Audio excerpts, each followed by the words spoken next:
Assalamualaikum warahmatullahi wabarakatuh.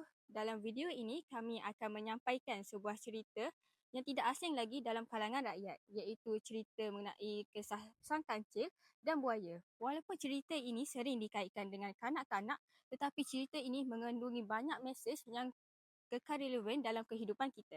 Saya Zahirah Kristina binti Muhammad Zambi sebagai moderator dalam cerita ini. Dan saya Muhammad Ali Fitri bin Mat Nasir memegang watak seekor buaya. Dan saya Hakimi Ashraf bin Harudin memegang watak seekor kancil.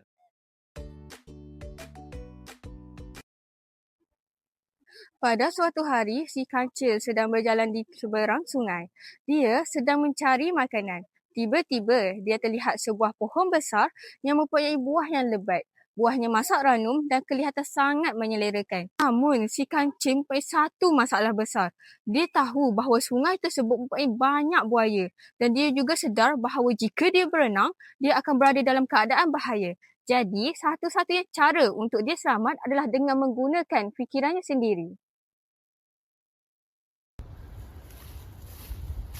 Wah, banyaknya buah di sini. Tengah lapar ni. Tapi sungai ini sangat berbahaya. Penuh dengan buaya. Kalau aku yang lintas, aku yang kena makan nanti. Seterusnya, si kancil pun memanggil buaya-buaya tersebut dengan penuh keyakinan. Dia mengatakan bahawa Raja Hutan ingin mengetahui jumlah sebenar buaya-buaya untuk memberikan ganjaran. Apabila buaya-buaya tersebut mendengar perkataan ganjaran, mereka berasa sangat teruja. Tanpa berfikir panjang, mereka beratur dari satu tebing ke tebing yang lain. Buaya! Oh buaya! Keluarlah! Apa kata? Inilah kejap!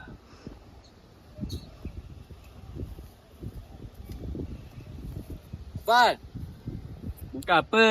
Tadi Raja Sulaiman jumpa aku.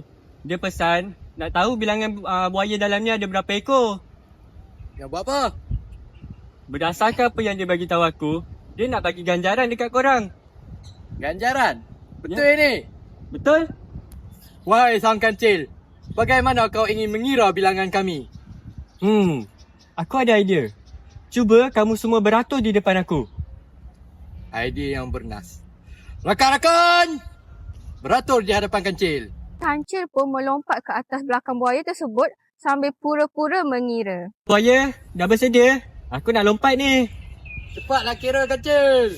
Sabarlah kejap. 1, 2, Kami nak hadiah. kejap. 3, 4. Si kancil kemudiannya menyeberangi sungai tersebut dengan penuh keyakinan.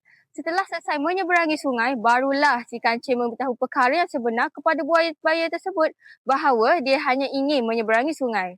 Buaya-buaya tersebut berasa terpedaya dan mereka berasa sangat marah.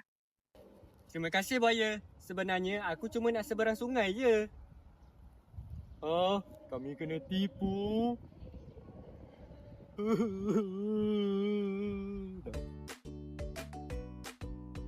Mesti kamu semua tertanya-tanya kan apakah pengajaran yang kita dapat dalam cerita ini. Berdasarkan cerita ini, kita dapat mengetahui bahawa kebijaksanaan memberikan peranan yang penting dalam menyelesaikan masalah. Kancil tidak menggunakan kekuatan fizikal, tetapi dia menggunakan akal dan strategi yang bijak. Namun, timbul satu persoalan. Adakah tindakan kancil ini wajar? Kancil telah memperdaya buaya-buaya tersebut untuk kepentingan dirinya sendiri. Dalam kehidupan sebenar, kebijaksanaan tanpa nilai moral boleh membawa kesan negatif. Sebagai seorang pelajar dan bakal pendidik, kita perlu mengetahui bahawa kebijaksanaan merupakan satu kelebihan. Tetapi, kebijaksanaan juga perlu diikuti dengan kejujuran dan etika. Jika kita menggunakan kebijaksanaan itu untuk membantu orang lain, itu barulah kebijaksanaan yang sebenar. Ingatlah bahawa akal boleh menyelamatkan diri, tetapi nilai murni membentuk peribadi. Sekian, itu sahaja daripada video kami.